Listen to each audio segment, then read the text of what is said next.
Pakistani politicians had not been mentioned in the Panama Papers, there would indeed have been a great deal of shock.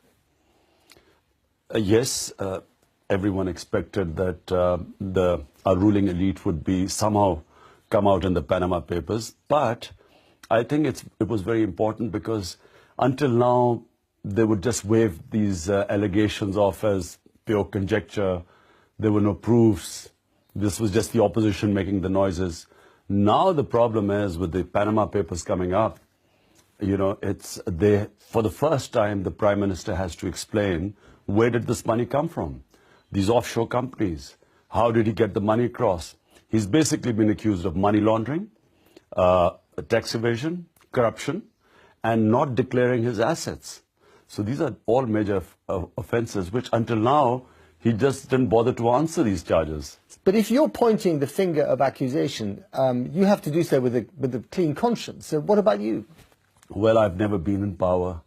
So my party's in power in one of the 4 provinces. But when I say that there should be an inquiry under the Chief Justice, then all of us should be held accountable. Anyone in power. Do you have any money offshore? I earn most of my money outside Pakistan because I was playing professional cricket, and that's where I earn my money. All my money is in Pakistan. Nothing offshore? No bank accounts anywhere? No bank accounts abroad. Everything in Pakistan and in my name. Tax is a massive problem, tax evasion in Pakistan, corruption, we've talked about that. But what about all the other issues, security issues, a virtual civil war between the secular state and Islamic extremism? There are more people killed because of money siphoned off through corruption than through religious extremism or militants or terrorism. Just one figure. 250,000 children plus die in Pakistan because of waterborne diseases. All you need to do is give them clean drinking water. 50% of our population has stunted growth. We can't give them enough proteins. 35% of the children have malnutrition. So in terms of the number of people dying, it has a much bigger impact of corruption. Now, we have you in London. You're here on a visit. This is also the city that is in the middle of a mayoral race. There's a man called Sadiq Khan, who's no relation, running against a man called Zach Goldsmith, who is a relation of yours. So where do you stand in this race? Well, look, you know, I don't really want to talk about Sadiq Khan because I don't know him.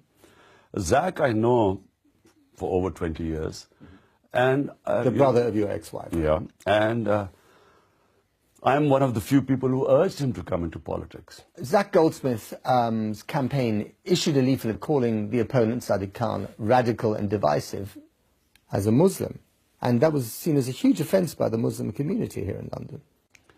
I don't know about it, but... But you think it's the right thing to say? I don't think so. I don't think the issue of fundamentalism should be brought into this race. The point is, I'm not really involved in politics here. Well, you urged him to, hang on a minute, you urged him to get involved in politics. You tweeted in support of Zach Goldsmith. So yes, so your voice counts. Yes, I do, and I think Zach will make a good mayor.